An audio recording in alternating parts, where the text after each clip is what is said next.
आज से हम लोग क्लास 9 की गणित पढ़ेंगे एनसीईआरटी की बुक से। ठीक है, एनसीईआरटी की बुक चलती है राजीव प्रकाशन की। ठीक है, उसी से हम लोग यहाँ पे पढ़ेंगे।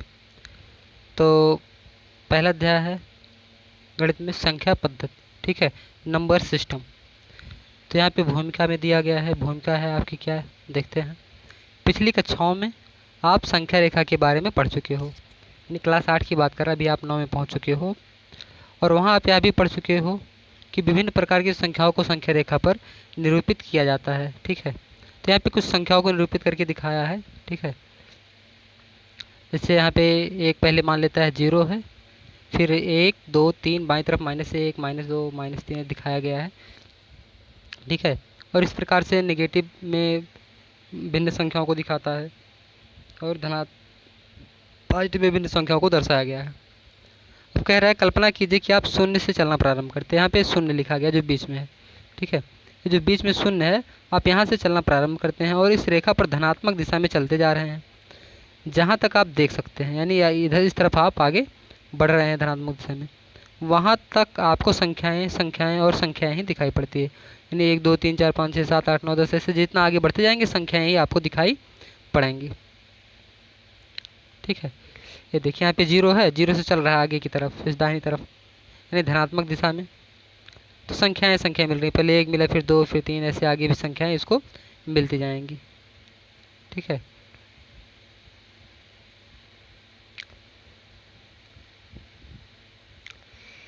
कह रहा है कि आप मान लीजिए कि आप संख्या रेखा पर चलना प्रारंभ करते हैं और कुछ संख्याओं को एकत्रित करते जा रहे हैं। इस संख्याओं को रखने के लिए एक थैला तैयार कीजिए। ठीक है, इस संख्या है, आपको एक थैला मिल गया है, यानी जो संख्याएं मिलेंगी आप उसको उठा के रख लीजिए। ठीक, तो यहाँ पे क्या कह रहा है, संभव है कि आप 1 2 3 आदि जैसी केवल प्राकृतिक संख्याओं को उठाना प्रारंभ कर रहे हो।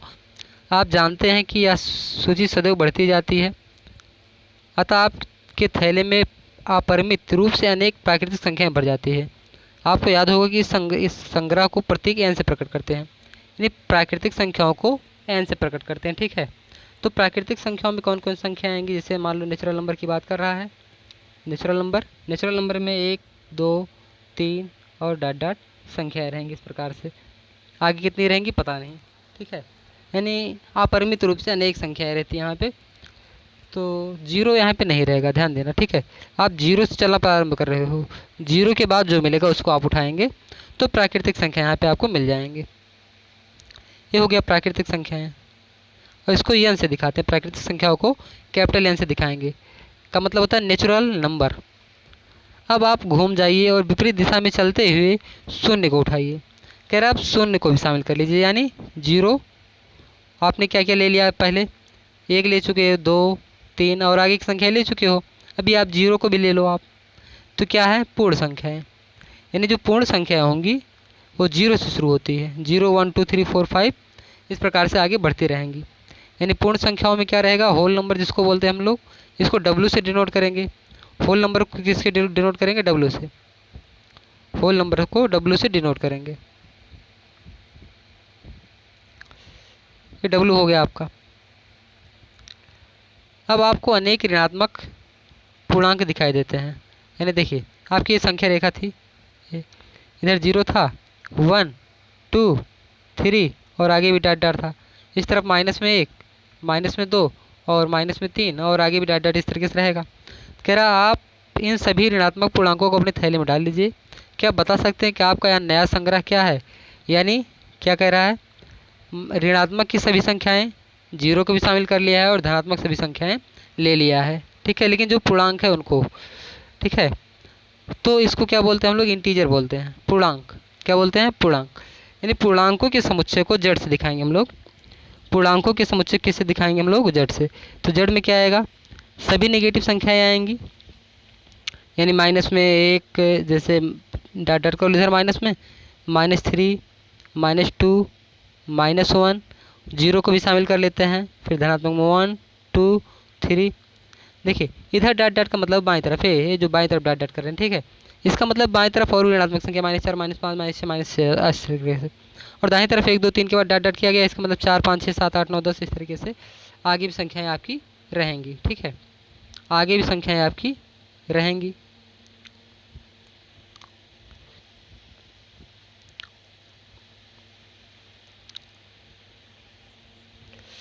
तो इसको हम लोग क्या कैसे करेंगे, जड़ से दिखाएंगे पूर्णांकों के समुच्चय को। जो देखिए ऋणात्मक संख्या होती है, ये संख्या रेखा आपके पास था एक, यहाँ पे 0 हो गया, 1 2 3 और डॉट डॉट आगे भी संख्या थी। इधर माइनस में 1, माइनस में 2, माइनस में 3, ठीक है। तो इधर जो बाईं तरफ की संख्या होती है इसको ऋणात्मक पूर्णांक कहते हैं। कैसे, ऋणात्मक पूर्णांक। दाहिनी तरफ की जो 0 की दाहिनी तरफ है इसको धनात्मक पूर्णांक। 0 को क्या बोलते हैं, शून्य पूर्णांक होता है, ठीक है। ये शून्य नहीं होता है, शून्य भी क्या है, एक पूर्णांक है। तो पूर्णांक में 3 टाइप के क्वेश्चन में आपकी संख्याएं हुई, ऋणात्मक पूर्णांक और धनात्मक पूर्णांक। और ये ना तो ऋणात्मक ना तो धनात्मक, 0 ना तो ऋणात्मक पूर्णांक है ना तो धनात्मक पूर्णांक है, केवल पूर्णांक है, ठीक है। तो इसको शून्य पूर्णांक भी आप बोल सकते हो। अब देखिए, क्या आप अभी भी संख्या रेखा पर संख्याएं बची रहती हैं? निश्चित रूप से रेखा पर संख्याएं बची रहती है। और ये संख्याएं 1/2, 3/4 या इस तरीके से -2, 2000, 5/2, 2006 ये संख्याएं भी है। यदि आप इस प्रकार की सभी संख्याओं को थैले में डाल दें तो अब परमेय संख्याएं क्या हो जाएंगी, परमेय संख्याएं। देखिए परमेय संख्या में कौन कौन संख्याएं आएंगी, ठीक है, इसको हम लोग देख लेते हैं, जिसको रेशनल नंबर बोलते हैं, ठीक है। क्या बोलेंगे हम लोग, रेशनल नंबर, जिसको क्यू से डिनोट करेंगे। क्यू में कौन कौन संख्याएं आएंगी, ठीक है। देखिए हम कहेंगे क्यू में जो भिन्न संख्या रहेंगी वो सब आएंगे 1/2, 1/3, 1/4 या 2/3, 2/5, इस तरीके से बहुत सारी संख्याएं। जो भी संख्याओं को आप भिन्न के रूप में लिख सकते हो, ठीक है, वो सभी संख्याएं आएंगी। अब यहाँ पर ध्यान देना बच्चे, परमेय संख्याओं के लिए, ठीक है, परमेय संख्याओं के बारे में हम लोग देख लेते हैं। कौन कौन संख्याएं परमेय संख्या होती हैं? जितने भी पूर्णांक होते हैं सभी पूर्णांक क्या होती हैं, परमेय संख्या होती हैं। यानी परमेय संख्या उन संख्याओं को कहते हैं जिसे हम P/Q के रूप में लिख सकें। परमेय संख्याएं ऐसी संख्या होंगी जिसको हम क्या करें, P/Q के रूप में लिख सकते हैं। तो P/Q के रूप में लिख सकते हैं कि मतलब क्या, यहाँ पे Q 0 ना हो। ध्यान देना, एक कंडीशन है, जो हर है ये 0 ना हो। तो अब देखिए 0 है, 0/1 लिख सकते हैं, 1/1 लिख सकते हैं, 2/1 लिख सकते हैं। यानी 0 पर पूर्णांक था, एक भी पूर्णांक है, 2 भी पूर्णांक है। यानी सबको हम P/Q के रूप में लिख रहे हैं, जहाँ पे Q 0 के बराबर नहीं है। एक का भाग करने का मतलब क्या, कोई प्रभाव नहीं पड़ेगा। तो अगर इसको P/Q के रूप में लिख पा रहे हैं हम लोग, तो ये भी क्या है, परमेय संख्या है। जो भिन्न संख्याएं रहेंगी वो भी परमेय संख्या रहेंगी। दशमलव की संख्या जो होती हैं वो भी परमेय संख्या होती है, जैसे 0.5, 0.7, 1.3, 2.5, ठीक है। ये सभी क्या होते हैं, जो दशमलव की संख्या होती है, ये भी क्या होती हैं, आपकी परमेय संख्या होती है। अब देखिए जो संख्याएं बार लगी होती है, जैसे 0.3 बार हो गया, 1.3 बार हो गया, 2.3 बार हो गया, 1.75 बार हो गया, ठीक है। तो ये भी संख्याएं क्या होती है, परमेय संख्या होती हैं। और इसके अलावा जो जिन संख्याओं को हम P/Q के रूप में नहीं लिख सकते हैं उन्हें क्या कहेंगे, अपरमेय संख्याएं कहेंगे। क्या कहेंगे उनको, अपरमेय संख्याएं कहेंगे, ठीक है।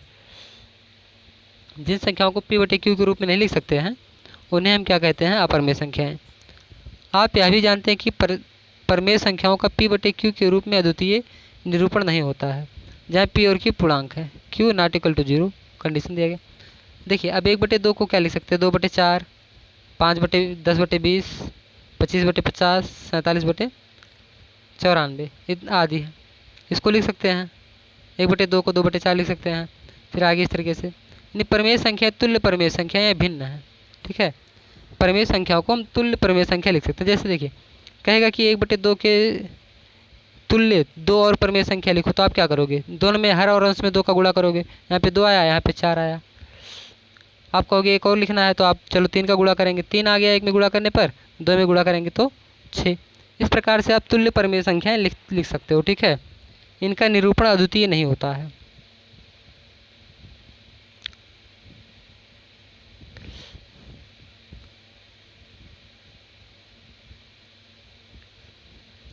हम लोग एग्जाम्पल देखते हैं यहाँ पे।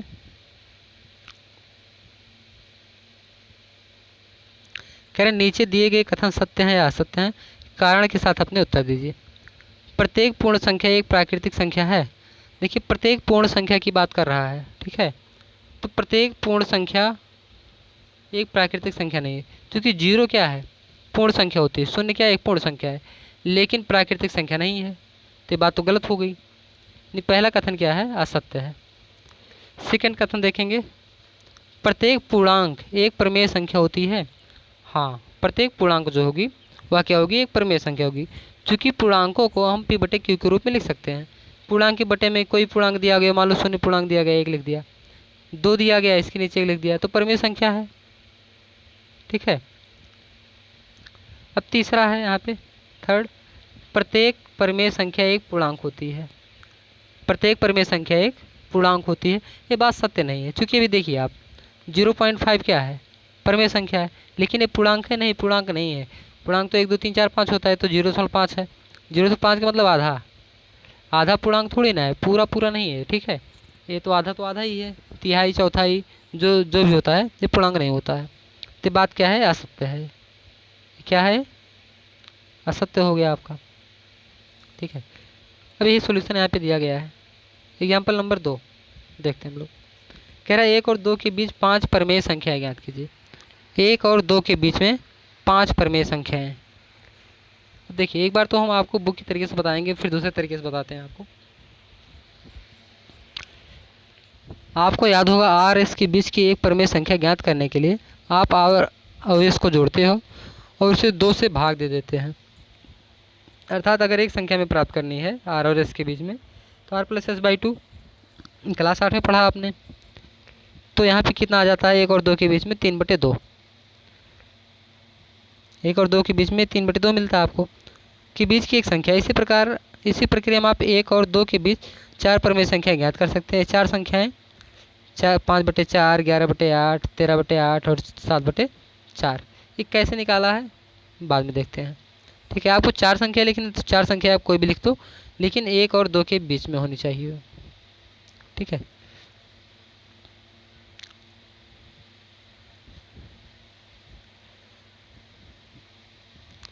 यहाँ पे दूसरा तरीका बताया है हल करके, ठीक है। कह रहा है एक अन्य विकल्प है कि आप एक ही क्षण में सभी 5 प्रमेय संख्याओं को ज्ञात कर लें। क्योंकि हम 5 संख्याएं ज्ञात करना चाहते हैं, इसलिए हम 5 + 1 अर्थात 6 को हर लेकर 1 और 2 को प्रमेय संख्या के रूप में लिखते हैं। अब 6 को हर लेंगे और हम क्या करेंगे, 1 और 2 को प्रमेय संख्या के रूप में लिखते हैं। देखिए अब 6 को हर लेना होगा, तो 6 करने 6/6 हो गया। अब 12 में अगर 6 का गुणा करेंगे, 12 में 2 का गुणा 12 नहीं 2 में 6 का गुणा करेंगे, तो 6 दूनी 12/6 हो गया। अब इसी क्रम में आप देखिए 6 के बाद आता 7/6, 8/6, 9/6, 10/6, फिर 11/6। कितनी संख्या आपको मिल गई, 1 2 3 4 5 संख्या बीच की मिल गई। तो 5 संख्याएँ आपको लिख के दिखाया गया है, ठीक है। तो ध्यान दीजिए, जैसे आपके पास 1 और 2 है, 2 संख्याएँ, तो आपको कितनी संख्या ज्ञात करनी है, 5 संख्या ज्ञात करनी है। तो 5 में 1 हम ऐड करेंगे, कितना मिलेगा, 5 और 1 6 होता है। अब 6 से 1 और 2 में भाग करेंगे, 1 में भाग करेंगे तो 6 हो गया, 2 में भाग करेंगे 6 हो गया। लेकिन देखिए अंश में गुणा भी करते हैं 6 का, तो 6 का गुणा करेंगे 6 करने 6, अंश में अगर गुणा करेंगे तो यहाँ पे 1 का कितना हो जाएगा 6, यहाँ पे गुणा करेंगे 2 में 6 का गुणा करेंगे कितना हो जाएगा 12 हो जाएगा, ये 12 हो गया। अब आप संख्याएँ आगे बढ़ाते चले जाओ, बटे में 6 लिखते चले जाओ, 6 इस प्रकार से आप लिखते चले जाओ, ऊपर 7 8 9 10 11, ठीक है। इस प्रकार से आप संख्या लिखेंगे। या तो आपके पास अगला तरीका क्या है, अगला तरीका यह है कि आप दशमलव में लिखो। जैसे 1 है आपके पास, 1 के बाद आप लिखो 1.2, 1.3, 1.4, 1.5, 1.6, जितनी भी संख्या लिखनी हो 2 तक आप लिखते चले जाओ, यानी 2 से बड़ा ना होने पाए।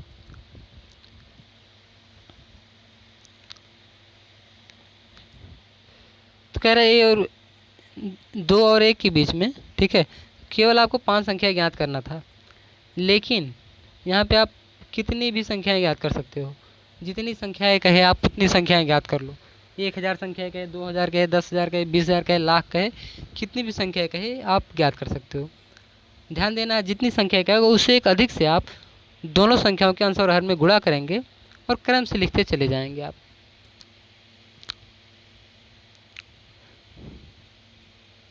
देखिए, संख्या रेखा पर बची हुई संख्याओं को क्या कहा जाता है, इन्हें हम किस प्रकार पहचानते हैं, अर्थात इन संख्याओं और प्रमेय संख्याओं के बीच हम किस प्रकार भेद करते हैं। इन प्रश्नों के उत्तर अगले अनुच्छेद में दिए जाएंगे। इन सब चीज़ों को अगली जगह पे हम लोग पढ़ेंगे, ठीक है, यानी प्रश्नावली 1.2 के बाद, यानी 1.2 में। अब देखिए यहाँ पे प्रश्नावली आपका है 1.1। कह रहे हैं क्या शून्य एक प्रमेय संख्या है, क्या इसे आप p/q के रूप में लिख सकते हैं, जहाँ p और q पूर्णांक और q नॉट इक्वल टू 0। आप कहेंगे हाँ, हम इसे p/q के रूप में लिख सकते हैं। 0 एक प्रमेय संख्या है, इसको हम 0/1 या 0/समथिंग लिख सकते हैं, ठीक है। अब यहाँ पर देखिए q 0 के बराबर नहीं है, जो q की बात करता है 0 कहाँ है, 0 नहीं है, ठीक है। तो सबसे पहला सवाल, क्या शून्य एक प्रमेय संख्या है, आप कहेंगे कि शून्य एक प्रमेय संख्या है। क्या आप इसे p/q के रूप में लिख सकते हैं, हाँ हम इसे लिख सकते हैं। 0/1 या 0/2 या कुछ भी हम लिख सकते हैं इसको।